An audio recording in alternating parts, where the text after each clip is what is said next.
Subscribe कीजिए ज्ञान okay channel को और गवर्नमेंट जॉब्स, गवर्नमेंट स्कीम और रिजल्ट से रिलेटेड अपडेट का नोटिफिकेशन पाएँ सबसे पहले और सबसे तेज़। हेलो दोस्तों, स्वागत है आप सभी का हमारे चैनल ज्ञान ओके में।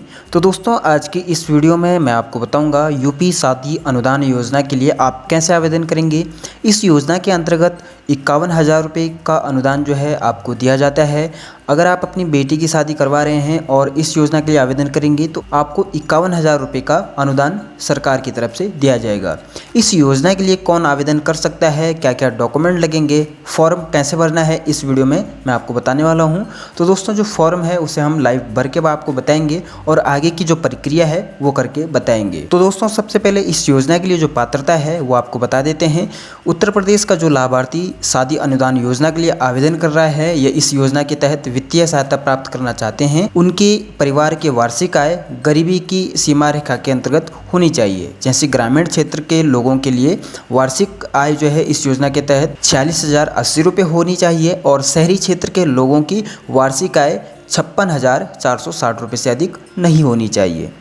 इस योजना के लिए जो पात्रता है वो हमने आपको बता दी है। अब इस योजना का मुख्य उद्देश्य आपको बता देते हैं। इस योजना का जो उद्देश्य है, गरीब जो आर्थिक रूप से कमज़ोर लोग हैं, जिनके पास जो है पैसा न होने की वजह से उनके बेटी की शादी में जो है अड़चनें आती हैं, उनके लिए ये योजना शुरू की गई है। और इस योजना के अंतर्गत अनुसूचित जाति, अनुसूचित जनजाति, अल्पसंख्यक, आर्थिक रूप से कमज़ोर वर्ग के लोग, आर्थिक रूप से कमज़ोर सामान्य वर्ग के लोग और अन्य पिछड़ा वर्ग के परिवार के लड़कियों के लिए शादी के लिए सरकार द्वारा आर्थिक सहायता प्रदान करना है।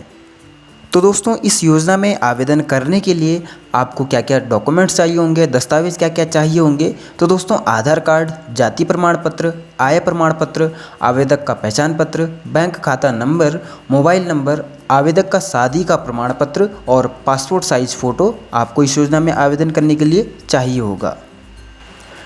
तो दोस्तों, अब इसकी आवेदन प्रक्रिया क्या है वो आपको बता देते हैं। तो दोस्तों, इसके लिए आपको इस योजना की ऑफिशियल साइट पे आ जाना है। तो आप देख सकते हैं हम इसकी ऑफिशियल साइट पे आ चुके हैं और इस योजना की जो साइट है उस पर आप देख सकते हैं नया पंजीकरण आवेदन करने हेतु यहाँ आवेदन करें। तो यहाँ सामान्य, अनुसूचित जाति, अनुसूचित जनजाति वर्ग का आवेदन, अन्य पिछड़ा वर्ग का आवेदन और अल्पसंख्यक वर्ग श्रेणी आवेदन, 3 यहाँ पे ऑप्शन आपको मिलते हैं। तो आप यहाँ अपनी कैटेगरी, जो भी आपकी कैटेगरी है उस कैटेगरी को चुन लेंगे और आगे बढ़ेंगे। तो दोस्तों, यहाँ पे हमने सामान्य कैटेगरी का जो ऑप्शन है अनुसूचित जाति, अनुसूचित जनजाति, सामान्य वर्ग, उस पर हमने क्लिक कर लिया है और अब हमारे स्क्रीन पे इस तरह का ये आवेदन फॉर्म आ चुका है। यहाँ जो मांगी गई जानकारी है वो हमें भरना होगा और यहाँ पे सबसे पहले ही एक यहाँ पे दिया हुआ है फ़ोटो 1 KB से 20 KB तक और PDF 1 KB से 40 KB तक होना चाहिए। जो भी डॉक्यूमेंट हम इसमें लगाएंगे उनका जो साइज़ है वो यहाँ पे बताया गया है। तो दोस्तों, यहाँ पे सबसे पहला जो मांगा गया है पुत्री की शादी की तिथि, यानी कि आपकी लड़की की शादी की डेट क्या थी, शादी की डेट यहाँ पे डाल देंगे। उसके बाद जनपद यहाँ पे हम भरेंगे, कौन से जनपद से आप हैं वो हम इसमें भर लेंगे। उसके बाद इसमें ग्रामीण और शहरी क्षेत्र हम उसके बाद चुनेंगे। तो यहाँ पे शहरी या ग्रामीण हम चुन लेंगे। इसके बाद दोस्तों, तहसील हमारी क्या है, तहसील हम अपनी यहाँ पे चुन लेंगे। तहसील के ऑप्शन यहाँ पे आ गए हैं, तहसील हम अपनी चुन लेंगे।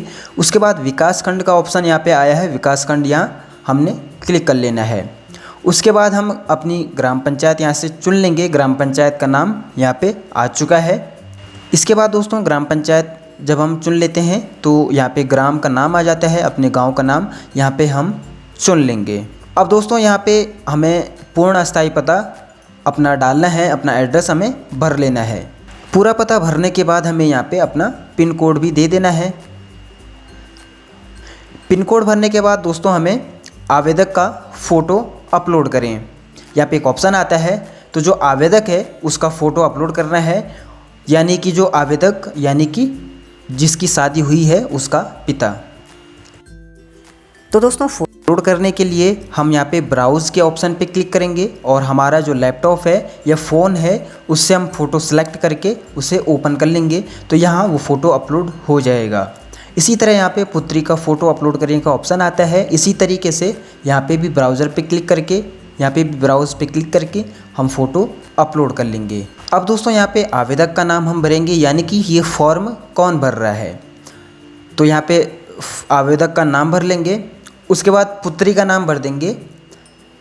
इसके बाद यहाँ पे धर्म यहाँ पे हम अपना चुन लेंगे। तो यहाँ पे क्योंकि दोस्तों हिंदू धर्म यानी ये शादी का अनुदान के लिए है, शादी अनुदान के लिए है, तो यहाँ पे हम अपना जाति चुन लेंगे, अनुसूचित जाति, अनुसूचित जनजाति और उसके बाद सामान्य वर्ग। तो जो भी हमारी जाति है वो हम चुन लेंगे। उसके बाद दोस्तों अगर हम सामान्य यहाँ पे सिलेक्ट करेंगे तो यहाँ पे हम जाति प्रमाण पत्र नहीं देना पड़ेगा, और अगर हम अनुसूचित जाति या अनुसूचित जनजाति करेंगे तो यहाँ पे हमें फिर जाति प्रमाण पत्र भी अपना देना होगा, उसकी प्रमाण पत्र की संख्या हमें देनी होगी। अब दोस्तों यहाँ पे पहचान पत्र की फ़ोटो कॉपी को अपलोड करें का एक ऑप्शन आता है। जैसे हमने ऊपर फ़ोटो अपलोड की थी उसी तरीके से यहाँ पे आप जो आपका अपना पहचान पत्र है उसकी फ़ोटोकॉपी की PDF अपलोड करेंगे। अब दोस्तों यहाँ पे आवेदक के पिता या पति का नाम यहाँ पे हमें डाल देना है। उसके बाद यहाँ पे आवेदक का लिंग हम चुन लेंगे इस तरह से, और उसके बाद पुत्री के पिता का नाम, जिसकी शादी है या जिसकी शादी हुई है उसकी पुत्री के पिता का नाम। नेक्स्ट ऑप्शन इसमें आता है यदि आवेदक विधवा या विकलांग है तो हम यहाँ पे चयन करेंगे, उसे मेंशन कर सकते हैं। पुत्री के साथ आवेदक के संबंध यानी कि आवेदक माता पिता या भाई बहन कौन है उसका संबंध यहाँ पे भरेंगे। उसके बाद मोबाइल नंबर और ईमेल आईडी यहाँ हम डाल देंगे। उसके बाद यहाँ पे नेक्स्ट जो आता है, क्या आवेदक द्वारा दूसरी पुत्री के लिए आवेदन किया जा रहा है, यहाँ पे हाँ और ना के ऑप्शन आते हैं। तो दोस्तों यहाँ पे हम सेलेक्ट कर लेंगे हाँ या ना पे। अब यहाँ पे नीचे शादी का विवरण आ जाता है, वर का नाम यानी कि दूल्हे का नाम, और उसके बाद वर का पूरा पता यानी दूल्हे का पूरा पता। उसके बाद यहाँ पे पुत्री की जन्म तिथि यहाँ पे मांगी जाती है यानी कि लड़की की जन्म तिथि, और उसके बाद पुत्री की आयु वर्षों में हमें भरनी है। उसके बाद यहाँ पे पुत्री की उम्र सत्यापित करने के लिए प्रमाण पत्र की फ़ोटोकॉपी को अपलोड करें। तो फ़ोटोकॉपी हमें यहाँ पे अपलोड करनी है एज प्रूफ की, आधार कार्ड या 10th का सर्टिफिकेट, यहाँ पे कुछ भी हम अपलोड कर सकते हैं। उसके बाद यहाँ पे शादी के सत्यापन का प्रमाण पत्र हमें अपलोड करना है। शादी का कार्ड अपलोड कर सकते हैं, या शादी का जो हमने शादी का जो रजिस्ट्रेशन करके जो प्रमाण पत्र मिलता है वो अपलोड कर सकते हैं। उसके बाद दोस्तों यहाँ पे वर की आयु वर्षों में हम डाल देंगे कि 23 वर्ष है, 24 है, 25 है, इस तरह से। शादी के प्रमाण पत्र या कार्ड की फ़ोटोकॉपी को हमें फिर यहाँ पे अपलोड करना है, इसी तरीके से जैसे हमने ऊपर PDF या फ़ोटो अपलोड की थी। अब दोस्तों फॉर्म का जो अगला स्टेप है वार्षिक आय का विवरण, तो हमें यहाँ पे वार्षिक आय का विवरण देना है। तो तहसील द्वारा जो हमें प्रमाण पत्र मिला है, आय प्रमाण पत्र जो हमने बनाया है, उसमें जो आय लिखी हुई है वो हमें यहाँ भरनी है। उसके बाद आय प्रमाण पत्र की जो संख्या है वो हमें यहाँ पे भरनी है, आय प्रमाण पत्र इसमें ज़रूरी है। उसके बाद आय प्रमाण पत्र की फ़ोटोकॉपी हमें अपलोड करनी है यानी उसकी PDF अपलोड करनी है। अब इसमें दोस्तों जो नेक्स्ट स्टेप है बैंक का विवरण, बैंक का विवरण हमें भरना है। इसी बैंक खाते में हमारी ये जो अनुदान की राशि है वो दी जाएगी। अब यहाँ से दोस्तों हम अपना जो सबसे पहले बैंक का नाम हम यहाँ से सिलेक्ट कर लेंगे। बैंक का नाम सिलेक्ट करने के बाद बैंक शाखा हम उसके बाद चुन लेंगे। उसके बाद IFSC कोड हम यहाँ पे अपना चुन लेंगे। उसके बाद खाता संख्या हम यहाँ अपनी डाल देंगे। उसके बाद बैंक पासबुक की फ़ोटोकॉपी हमें यहाँ पे अपलोड कर लेनी है। इसके बाद दोस्तों यहाँ पे कैप्चा कोड भरना है और इसे सेव कर देना है। तो दोस्तों जैसे ही आप इस फॉर्म को सेव करते हैं तो आपकी स्क्रीन पे आपको एक reference number, form submission number आपको मिल जाता है। उस फॉर्म सबमिशन नंबर की मदद से आपको आपका जो फॉर्म है उसे फाइनल सबमिट करना है। फाइनल सबमिट करने के लिए दोस्तों हमें फिर से होम पेज पे आना है और यहाँ आप देख सकते हैं आवेदन पत्र संशोधन या फाइनल सबमिट। तो इस पर हम क्लिक कर लेंगे और अपना जो फॉर्म है उसे फाइनल सबमिट करेंगे। जब इस पर हम क्लिक करेंगे तो हमारे सामने इस तरह का एक यूज़र लॉगिन का ऑप्शन आ जाएगा। यहाँ एप्लीकेशन नंबर और बैंक अकाउंट नंबर का एक ऑप्शन और साथ में पासवर्ड का ऑप्शन आ जाता है।